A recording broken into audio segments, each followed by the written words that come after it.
लखनऊ, चहल पहल से भरा शहर, जहां लोगों की एटीट्यूड से लेकर उनका खाना पीना भी नवाबी होता है, जहां शामें गुलजार होती हैं और रातें हंसी।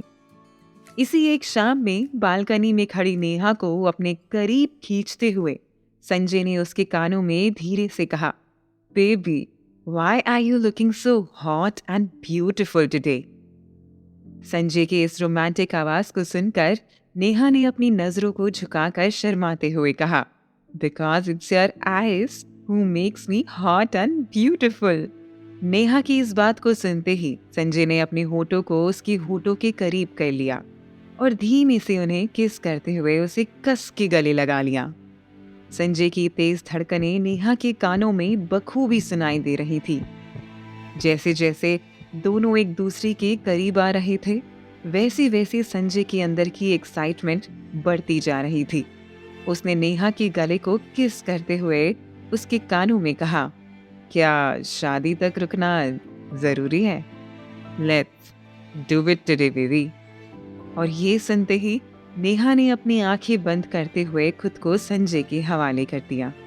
रूम में बालकनी के ठीक ऑपोजिट रखे टेबल पर नेहा और संजय की ड्रिंक रखी हुई थी। दोनों के बीच चल रहे इन रोमांटिक मोमेंट्स के दौरान एक अनजान शख्स धीरे धीरे अपने कदम उस टेबल की तरफ बढ़ा रहा था। उस शख्स ने अपने आप को बखूबी छुपाते हुए नेहा की ड्रिंक में एक टैबलेट डाल दिया और वहां से दबे पांव वापस निकल गया। उस ड्रिंक को पीने के बाद नेहा की आंखों के सामने अंधेरा सा छा रहा था। वो खुद को संभालना तो बहुत चाहती थी, पर उसका दिमाग और शरीर उसका साथ नहीं दे रहा था। उसने महसूस किया कि एक हाथ धीरे धीरे उसकी ड्रेस की जिप की तरफ बढ़ रहा था। उस सख्त हाथ को नेहा एक्साइटमेंट में रोकने की कोशिश कर रही थी, पर खुद के सामने इतने हैंडसम और हॉट लड़के को देखकर वो खुद पर काबू नहीं रख पाई। उस लड़के के घने काले बाल और भूरी आंखों में नेहा कहीं खो सी गई थी।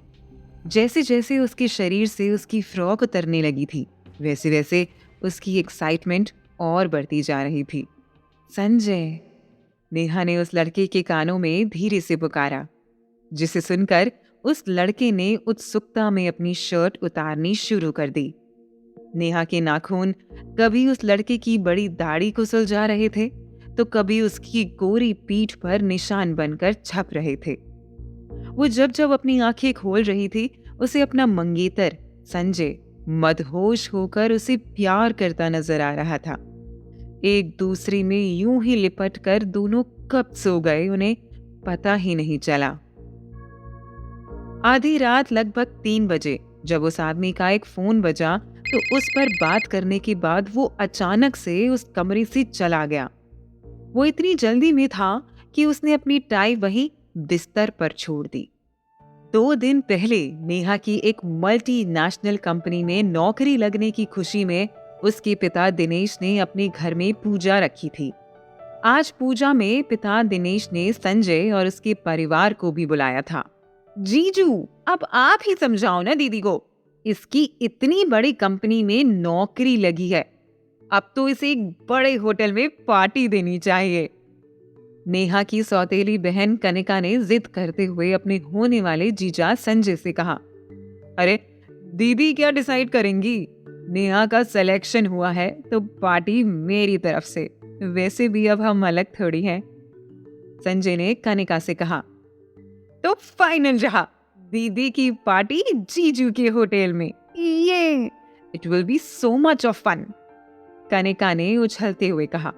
उसके चेहरे पर अपनी बहन और उसकी मंगेतर को देखकर स्माइल तो थी, पर उसकी आंखें कुछ और ही बयान कर रही थी।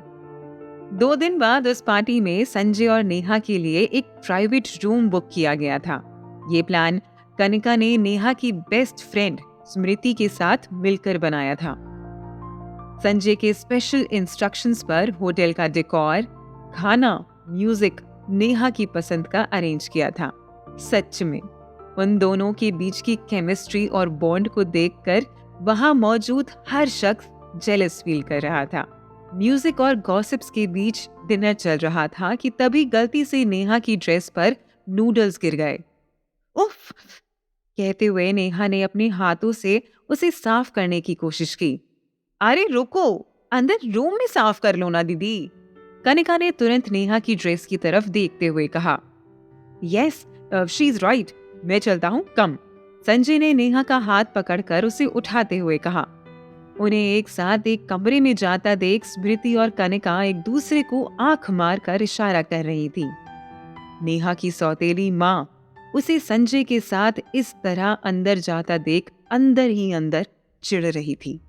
वो हमेशा से संजय जैसा लड़का अपनी बेटी कनिका के लिए चाहती थी, पर आज नेहा को इतने बड़े आदमी के साथ सेटल होता देखकर उनके मन में बिल्कुल भी सुकून नहीं था। जब तक दोनों लिफ्ट के अंदर नहीं चले गए, मां मंजू की नजरें उन पर ही टिकी हुई थी। उनके जाने के बाद वो कनिका को बार बार देखी जा रही थी। न जाने क्यों ऐसा लग रहा था जैसे वो आंखों ही आंखों में कनिका से कुछ कहना चाहती हो। कुछ घंटों बाद जब नेहा ने अपने शरीर को धीरे धीरे नींद में हिलाना शुरू किया, तो महसूस हुआ कि उसे एक अजीब सा दर्द महसूस हो रहा था। उसका बदन मानो कपकपा सा रहा था। उसका सर दर्द से फट रहा था और शरीर में जरा भी ताकत नहीं बची थी। उसने अपनी आंखें खोली तो उसके होश उड़ गए। अपने आप को एक अनजान कमरे में अनजान बिस्तर पर बिना कपड़ों के देखकर उसकी नींद एक झटके में खुल गई और वो तुरंत उठकर बैठ गई। अपने आप को इस हालत में देखकर उसने अपना सर पकड़ लिया और याद करना शुरू किया कि कल रात हुआ क्या था। बार बार जोर देने के बाद भी उसे इस बिस्तर पर अपने साथ अपने मंगेतर संजय की शक्ल याद आ रही थी। संजय, संजय मुझे इस हालत में छोड़कर कहाँ चला गया? मुझे इसे कॉल करना चाहिए। हड़बड़ाहट में नेहा ने अपना फोन ढूंढा तो उसे बिस्तर के नीचे पड़ा डेड पाया। चादर में खुद को लपेटे हुए नेहा समझ ही नहीं पा रही थी कि आखिर संजय गया कहाँ, कि तभी उसकी नजरें उसके सामने एक अनजान टाई पर पड़ी। उस ब्लू कलर की टाई पर जैसे ही उसकी नजर पड़ी, उसने संजय की टाई याद करने की कोशिश की। बहुत जोर देने पर उसे याद आया और वो सोचकर नेहा के पैरों तले जमीन खिसक गई। बिना कुछ कहे ही उसकी आंखों में आंसू बहने शुरू हो गए। उसने टाई को उठाते हुए कहा, नहीं, ये मेरी संजय की नहीं है। उसने तो कल रात टाई पहनी ही नहीं थी। तो फिर ये किसकी है? मैं किसके साथ थी? ओह गॉड, मुझे कुछ याद क्यों नहीं आ रहा?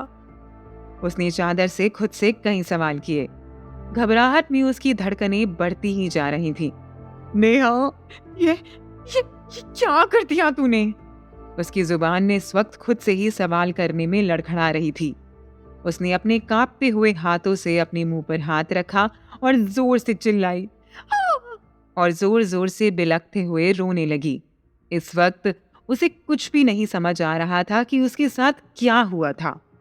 उसे जिस तरह का दर्द महसूस हो रहा था, उससे वो समझ चुकी थी कि कल रात उसने वो कर लिया था जिसके लिए वो संजय को आज तक रोक रही थी। उसे खुद पर गुस्सा आ रहा था और तरस भी। क्यों किया ऐसा तूने? मुझे होश कैसे नहीं रहा? मैं इतनी बड़ी गलती कैसे कर सकती हूँ? रोते हुए नेहा खुद को ही कटघरे में बार बार खड़ा कर रही थी। मैं संजय से क्या कहूंगी? कैसे मुंह दिखाऊंगी उसको? मुझे जल्द से जल्द संजय से मिलकर उसे सब समझाना होगा। नेहा ने जल्दी से अपने कपड़ों को ढूंढते हुए उन्हें पहनकर अपना सारा सामान समेटना शुरू कर दिया। जैसे ही वो खड़ा होने की कोशिश करती, दर्द और कपकपाहट के कारण जमीन पर गिर जाती। रोते हुए वो खुद को इतना भी नहीं संभाल पा रही थी कि वो खुद का हुलिया सुधार सके। वो बस अपने ही मन में बड़बड़ाई जा रही थी। नहीं, मुझे बिना समय गंवाए संजय से मिलना है, उसने खुद से कहा। और जैसे ही उसने वापस अपने पैरों पर खड़े होने की कोशिश की कि तभी रूम की बेल बजी। बेल की आवाज सुनकर उसके पैर जम से गए। उसे खुद पर इतनी शर्म आ रही थी कि उसकी दरवाजा खोलने की भी हिम्मत नहीं थी। बार बार बेल बजने के कारण वो धीरे धीरे दरवाजे की तरफ गई और जैसे ही उसने दरवाजा खोला, उसकी पूरी दुनिया उसके सामने खड़ी थी। अचानक से उसे दर्द महसूस ही नहीं हो रहा था। उसके ठीक सामने, आंखों में गुस्सा लिए उसके पिता दिनेश, शर्म से नजरें झुकाए उसका मंगेतर संजय और सहानुभूति दिखाते हुए उसकी सौतेली बहन कनिका खड़े थे। अभी तक वो खुद भी नहीं समझ पाई थी कि कल रात हुआ क्या था, और अब अपने परिवार को अपनी आंखों के सामने देखकर उसे समझ ही नहीं आ रहा था कि वो उनसे कहे क्या, उन्हें समझाए क्या। वो अपनी बात कहने के लिए मुंह खोल ही रही थी कि तभी वो जगह थप्पड़ की आवाज से गूंज उठी। बस एक शब्द नहीं सुनना चाहते हैं हम तुम्हारे इस घटिया मुंह से। तुमने जो किया उसे देखकर तो मुझे तुम्हें बेटी कहने में भी शर्म आ रही है। छी!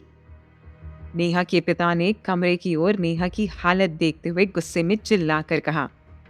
शर्म से चेहरा झुकाए नेहा कुछ पलों के लिए स्तब्ध हो गई थी। अपनी सफाई में कुछ कहने से पहले ही उसे उसकी सजा सुना दी गई थी। बड़ी हिम्मत करके उसने गिड़गिड़ाते हुए कहा, डैड, मेरी बात सुन लीजिए एक बार। मुझे अपनी बात कहने का मौका तो दीजिए, प्लीज। कम से कम तुम तो सुनो Sanjay. I have not done anything wrong, please trust me. Neha ने संजय का हाथ पकड़ते हुए कहा, पर वो आंख उठाकर नेहा की तरफ देखना ही नहीं चाहता था। बस एक तो तुमने इतनी घिनौनी हरकत की है और कह रही हो कि कुछ गलत नहीं किया। तुमने हमारे परिवार के साथ साथ संजय और उसके परिवार की भी इज्जत को मिट्टी में मिला दिया है। मुझे तो शर्म आ रही है तुम्हें अपनी बेटी कहते हुए। नहीं पापा, don't say this please. Sanjay, तुम तो समझाओ पापा को। तुम तो मुझ पर भरोसा करते हो ना, बोलो ना संजय। नेहा ने संजय के हाथ को बार बार झकझोरते हुए पूछा, पर संजय ने उसकी बात का कोई जवाब नहीं दिया। संजय, कांपती हुई आवाज में नेहा ने एक बार फिर अपने प्यार को पुकारा। व्हाट नेहा, क्या कहूं मैं डैड से? मुझे तो खुद यकीन नहीं हो रहा कि तुम वही नेहा हो जिससे मैंने प्यार किया था। आई कैंट बिलीव मेरी नेहा ऐसा कर सकती है। बट गेस व्हाट, विश्वास करने का कोई कारण भी नहीं है मेरे पास। मैं तुमसे कुछ नहीं कहना चाहता, बस मुझे अपने आप से आज साथ कर दो। I can't be with you any more. I'm breaking up with you, Neha.